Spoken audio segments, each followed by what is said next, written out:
Assalamualaikum warahmatullahi wabarakatuh. Waalaikumsalam warahmatullahi wabarakatuh. Selamat berjumpa kembali dengan Bapak pada mata kuliah Mekanika Tanah 2.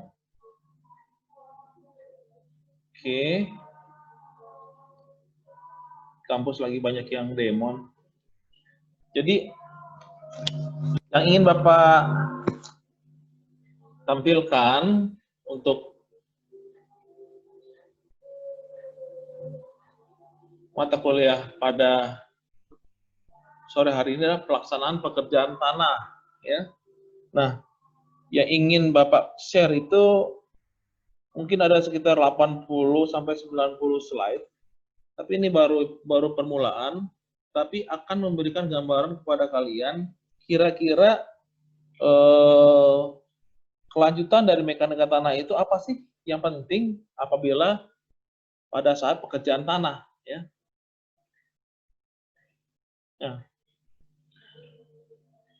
ini ada contoh suatu pembangunan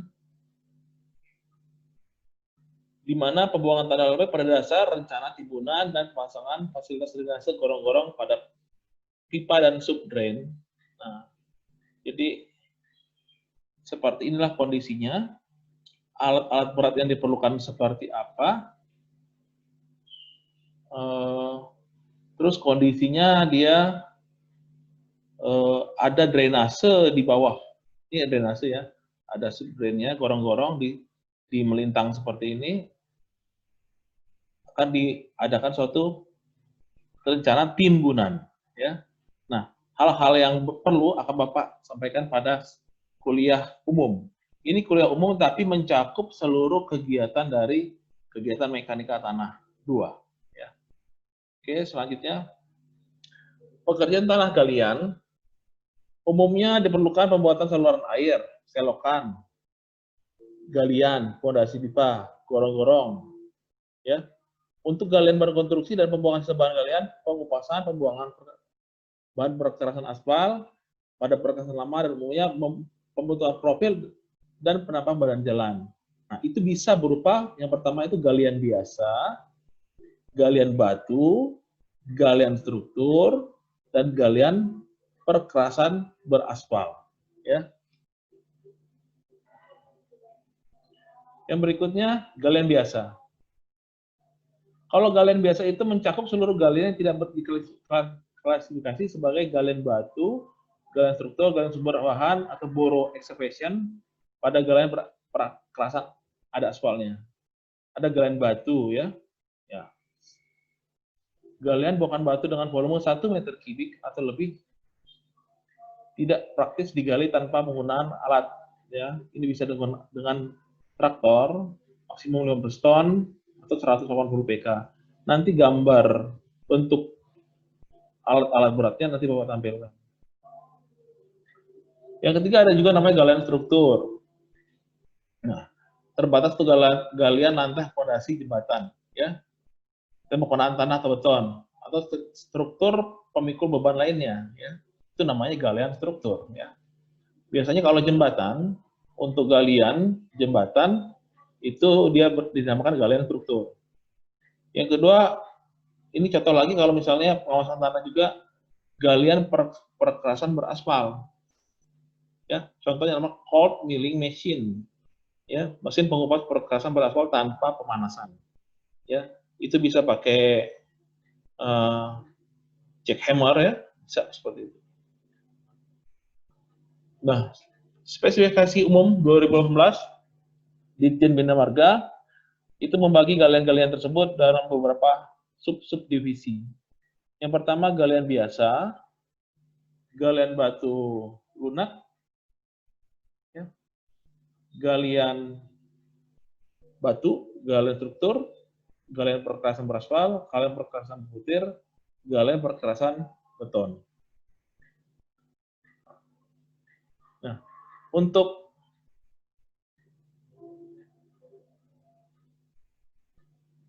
kelandaian itu kita sesuaikan dengan gambar yang ada, ya. Untuk perkerasan contohnya ini beraspal. Nah, untuk galian tanah maupun batu telah selesai, terbuka terhadap aliran air bukan halus, harus cukup rata dan harus memiliki cukup kemiringan untuk menjamin pengaliran air yang bebas dari permukaan. Nah, jadi setiap kalian ingin menggali tanah pada suatu struktur jalan, itu harus cukup rata dan harus memiliki cukup kemiringan. Nah, ya, sehingga apabila ada air, pengaliran air, dia bebas dari permukaan, sehingga tidak terjadi genangan.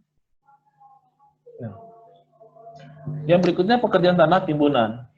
Untuk materi nanti Bapak taruh di LMS ya.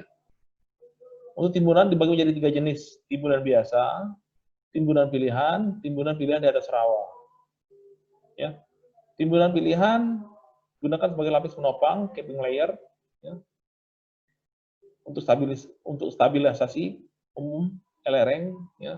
Yang keduanya ada timbunan pilihan di atas tanah rawa, ya, untuk daerah yang rendah atau tergenang oleh air. Ini contoh dari pekerjaan tanah atau timbunan.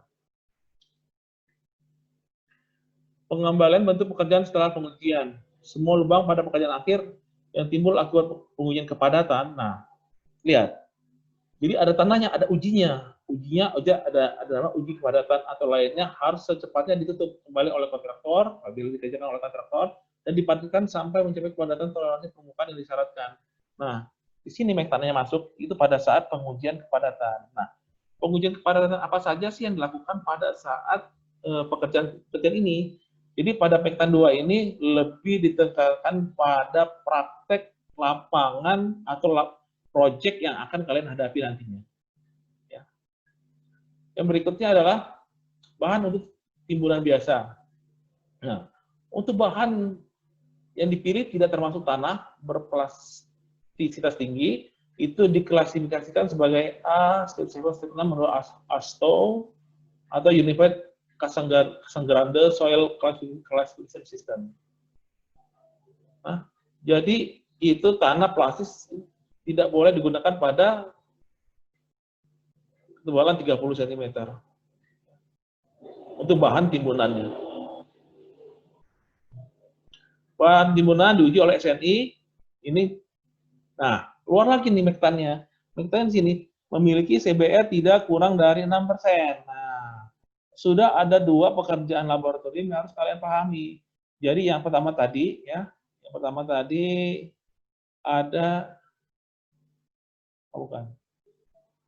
ada pengujian kepadatan. Nah, pengujian kepadatan itu apa saja sih yang kalian lakukan? Biasanya di sini yang kalian harus pahami betul. Di sini ada namanya pengujian Sencon. Sencon ada namanya yang di laboratorium, ada yang di lapangan. Nah, setelah itu ada lagi namanya tadi CBR. Nah, CBR tidak kurang dari 6%. Ya. Jadi yang ingin Bapak tampilkan di sini standar-standar pengujian di lapangan yang sering atau dilaksanakan. Ini tipe dari ASTO-nya T258, very high atau extra high. SNI tahun 89 dan SNI tahun 1954. Ini kalau tenaganya lebih dari 1,25. Nah, yang berikutnya pekerjaan timbunan biasa. Nah, ini biasanya kita buatkan untuk ditimbun dan dipadatkan. Namanya pekerjaan timbunan biasa. Ya. Ini contohnya seperti akan membangun jalan pembukaan lahan baru ya ini. Biasanya untuk jalan biasa bisa, jalan tol bisa. Nah, ini lapisan-lapisan tanah yang ekspansif tidak bisa mendukung struktur atasnya. Nah, yang namanya lapisan tanah lempung. Nah, jadi lapisan tanah lempung ini sangat ekspansif dan perlu dibuang untuk menggantikannya supaya nilai CB. Nah, ini ada lagi nilai CBR-nya harus seperti tadi ya, Bapak bilang tadi. CBR-nya lebih dari 6%, tidak kurang dari 6%. Ya. Nah, contohnya seperti ini. Nah, jadi sudah ada 2 praktek lapangan. Yang pertama itu kepadatan, Sencon, yang kedua CBR. Nah, Timbunan diklasifikasikan sebagai timbunan pilihan harus terdiri dari bahan tanah atau batu, sirtu yang melebihi ketentuan. Bila diuji dengan SNI 1989, timbunan pilihan harus memiliki CBR paling sedikit 10%. Setelah 4 hari perendaman, bila dipadatkan sampai 100% kepada kering maksimum sesuai dengan SNI tahun 89. Nah, bahan timbunan pilihan dapat berupa pasir atau kerikil atau bahan berbutir bersih dengan indeks plastis. Nah, indeks plastis maksimum 6%. Nah, yang berikutnya, bahan untuk timbunan pilihan. Ya. Jadi, bahan yang dipilih dan disetujui akan tergantung pada kecuraman dari lereng yang akan dibangun atau timbun. Apabila akan dibangun pada suatu struktur yang curam, sehingga akan terjadi tekanan yang akan berapa sebesarnya yang akan dipikul. Nah, ini pelaksanaan timbunan, ya bisa berupa batu, sirtu, sehingga CBR-nya minimal 10% dan indeks plastisnya adalah 6%. Nah, bahan timbunan pilihan di atas tanah rawa. Bahan timbunan pilihan di atas tanah rawa haruslah pasir atau kerikil atau bahan berbutir bersih lainnya dengan indeks plastisitas maksimum 6%. Sama juga ya. Nah, ini pemadatan timbunan.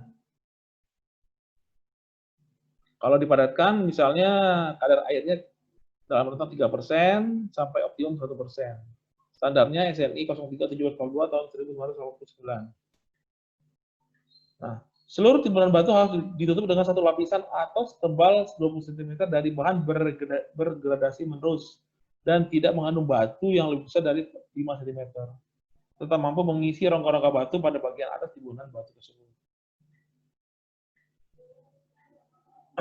Nah, ini cara menimbunnya ya, harus dipadatkan dari tepi luar, bergerak menuju ke sumbu jalan, ya, sehingga pemadatannya akan sama.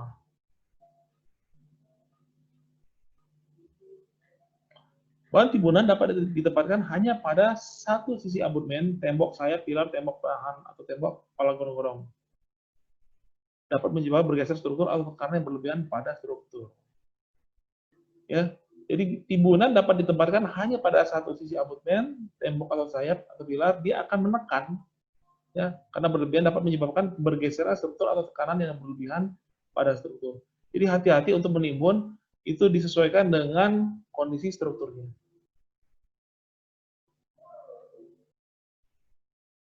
Nah, apabila dihampar pada kedua sisi drainase, maka harus diusahakan kedua sisi tersebut mempunyai elevasi yang sama.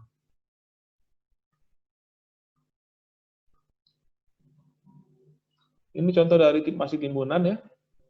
Nah, alat penumbuk loncat mekanis itu menggunakan timbris atau temper manual dengan berat minimum 10 kg.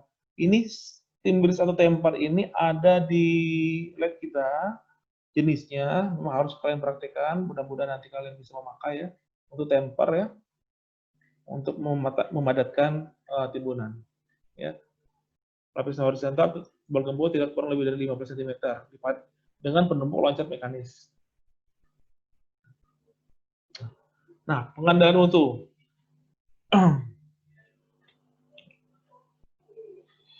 Biasanya kalau pengandalan mutu itu berikut dengan contoh yang diperlukan ya, sedikit dia bisa mewakili dari kebutuhan atau mutu bahan yang terdapat pada lokasi tersebut. Jadi minimal itu 3 contoh yang mewakili sumber bahannya.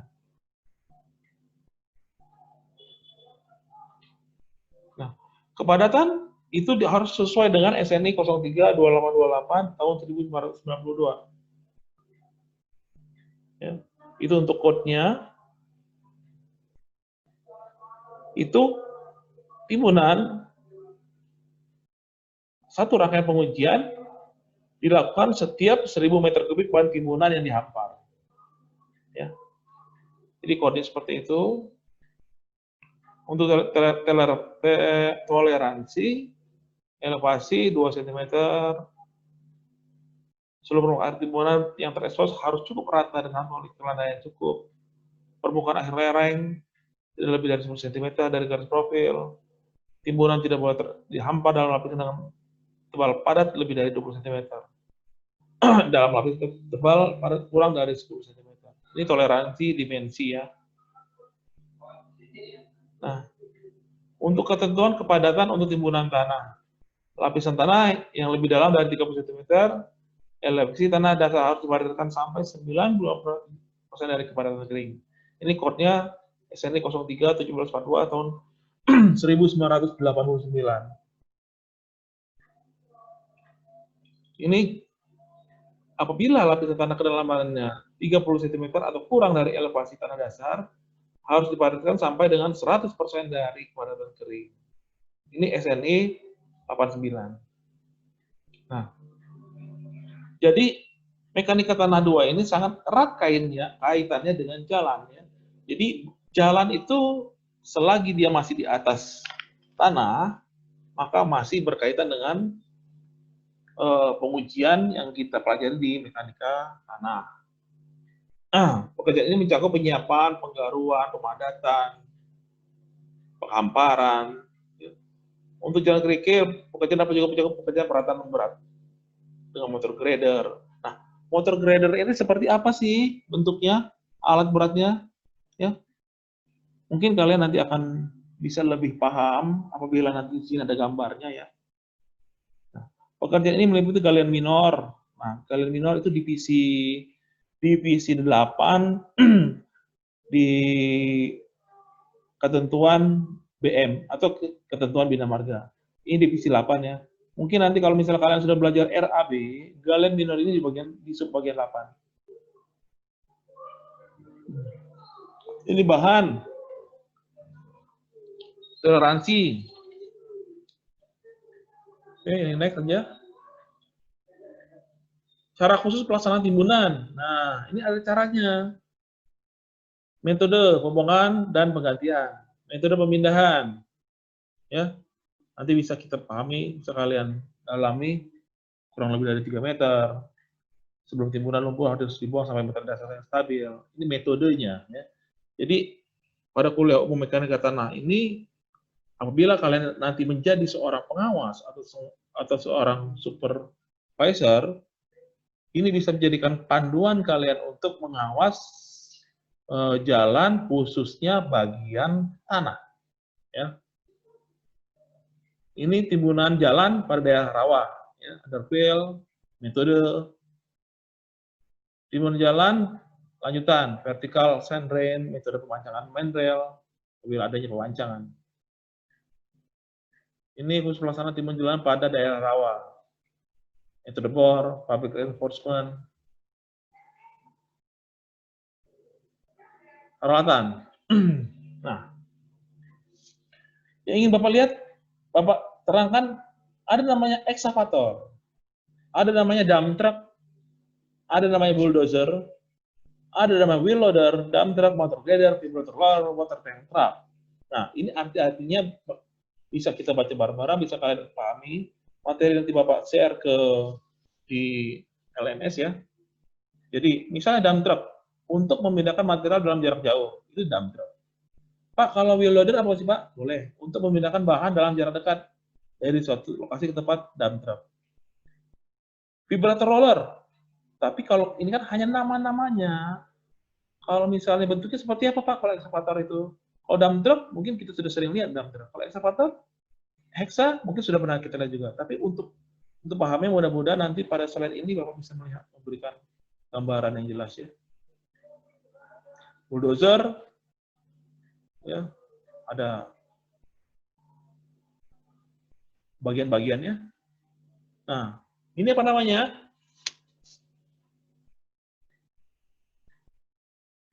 Apa namanya? Wheel loader. Ya. Untuk pekerjaan menggali tanah sekali memuatnya ke dalam truk. Ya. Wheel loader dipakai sebagai alat pemuat agregat ke dalam cover bin aspal mixing plan atau AMP. Oke. Ini wheel loader. Ya. Yang berikutnya, ini apa? Eksavator. Gambarnya beda ya? Sama ya? Harusnya, nah ini eksavator. Ini eksa.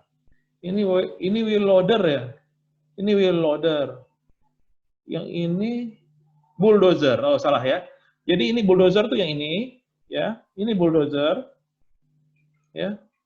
Alat-alatnya seperti ini. Ada dozer blade, push arm, ya. Berikutnya ada wheel loader. Nah, ada wheelnya, ya, pekerjaan menggali tanah sekaligus ke dalam truk, stock filling, bucket dumping, trimming, bucket advance control. Wheel loader gambarnya seperti ini. Ya, ini wheel loader untuk muat, ya. Yang berikutnya eksavator. Nah, ini tapak atasnya, ini tapak sampingnya. Ini bagian-bagiannya. Ini eksavator. Nah, ini gambar view-nya, 3 dimensinya.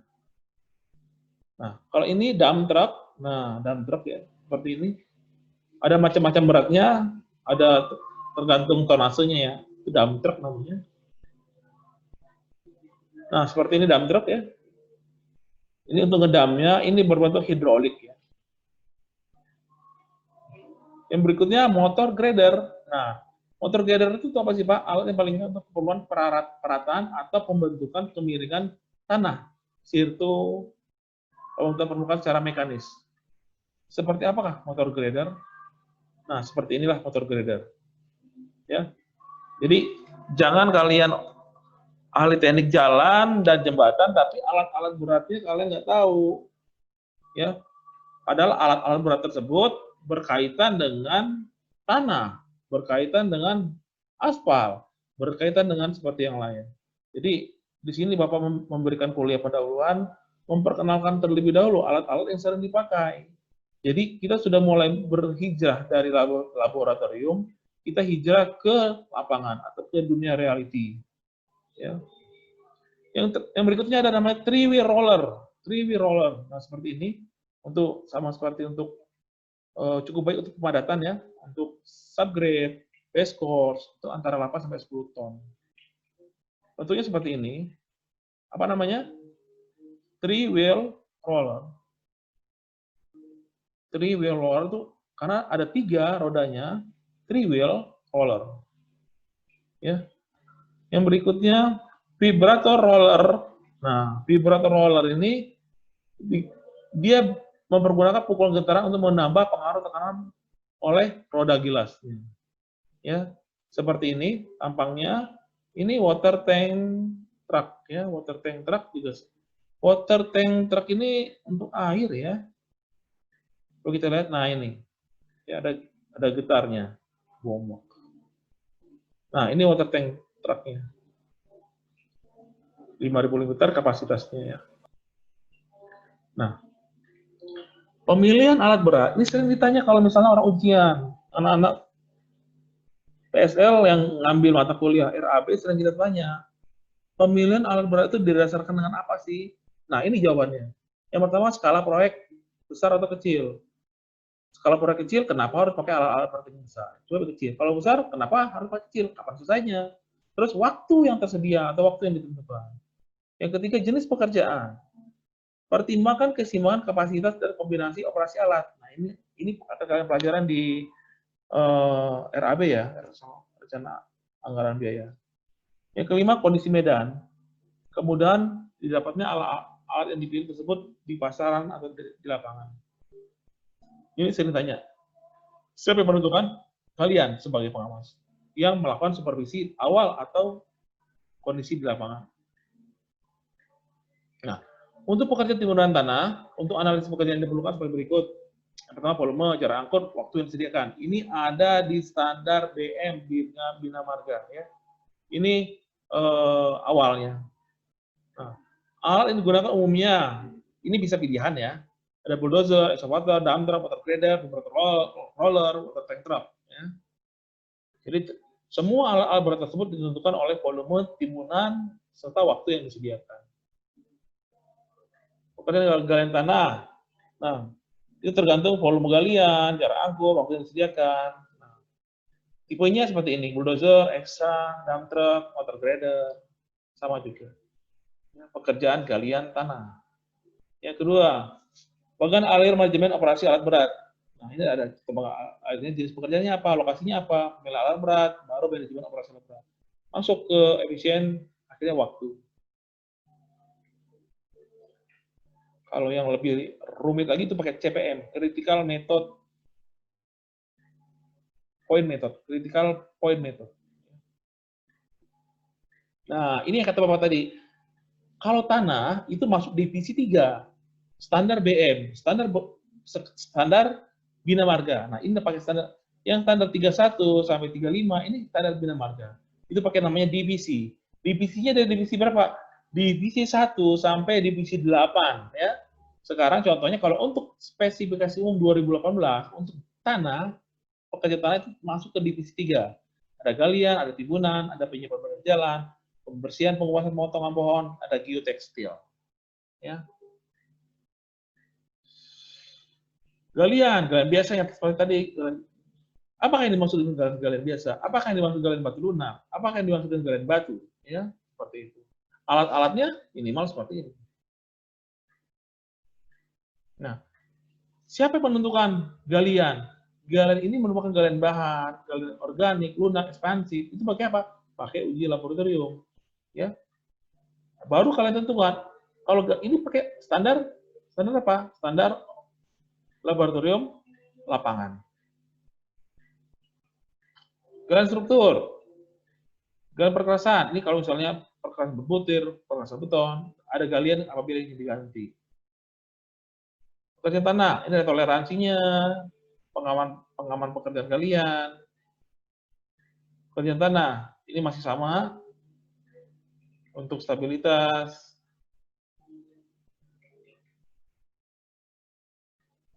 Pengukuran.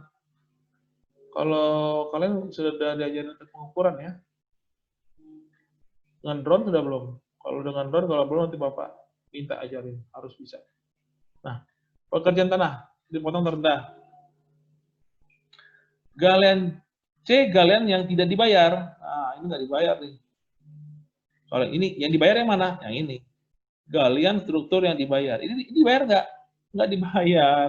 Yang dibayar untuk pekerjaan tanah itu yang benar-benar untuk struktur. Nah, ini kalian perhatikan. Nah, bagian C, galian yang tidak dibayar. Galian biasa atau batu yang dibayar.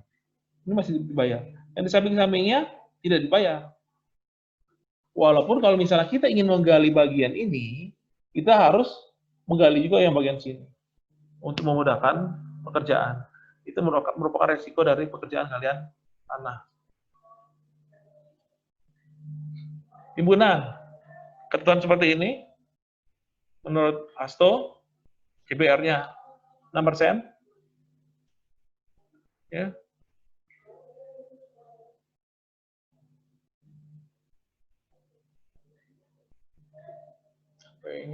Ini klasifikasi teknis tanah.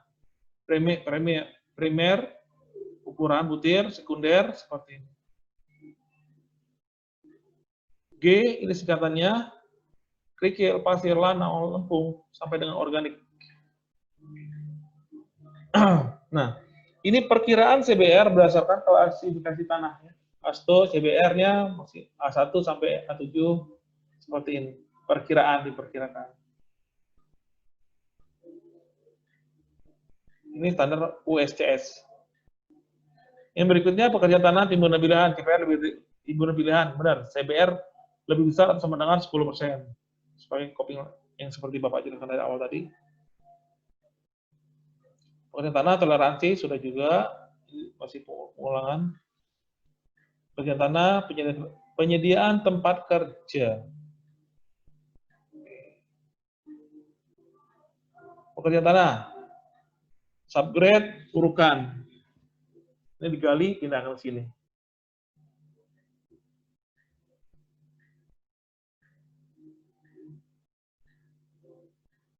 Ini daerah plastis, tidak plastis, kental. Ini ada di mekanika tanah 1 dengan menggunakan namanya standar Proctor. Unconfined standar Proctor.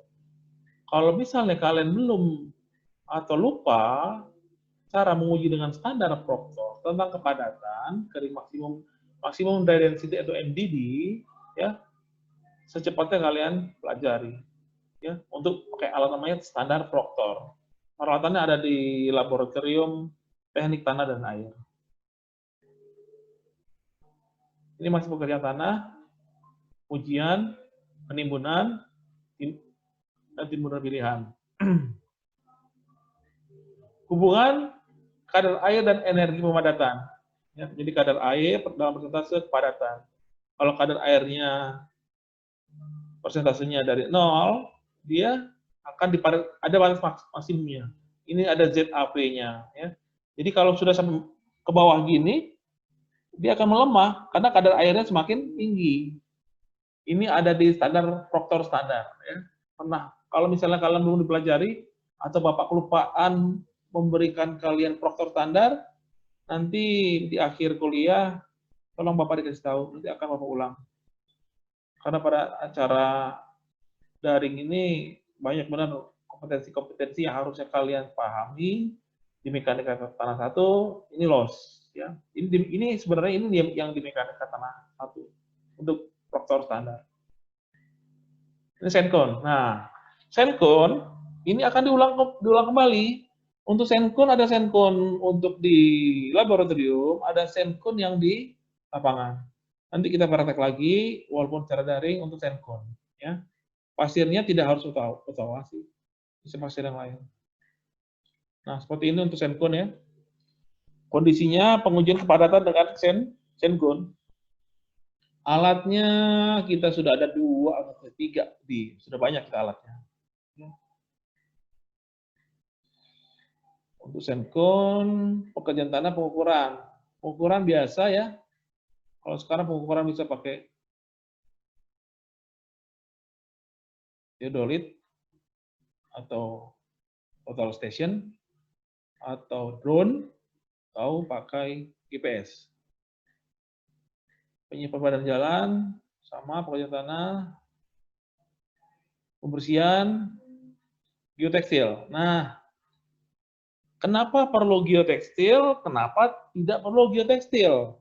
Ya, spesifikasi geotekstil, filter untuk drainase bawah permukaan, separator, stabilisator, sedangkan spesifikasi geogrid disarankan dalam spesifikasi khusus.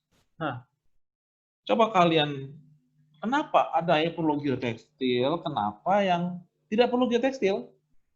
Ya, kenapa? Karena geotekstil ini dia sebagai penahan lapisan antara 2 lapisan yang berbeda kekuatannya. Kita pakai geotekstil. Di bawahnya sangat lembek sekali. Kalau misalnya kita taruh tidak ada geotekstil, misalnya kita akan melakukan suatu pengecoran, dia akan masuk ke dalam bawah. Karena di atasnya ada beton, nggak ada geotekstil, pas atau faktor air semen yang akan masuk ke bagian yang lemah. Itu biasanya kita memerlukan geotekstil. Biasanya itu daerah yang sekitar pantai, sekitar rawa, atau yang kadar airnya di atas permukaan tanah. Itu kita perlu geotekstil.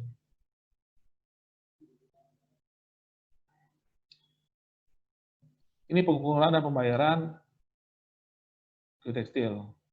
Terima kasih atas perhatiannya.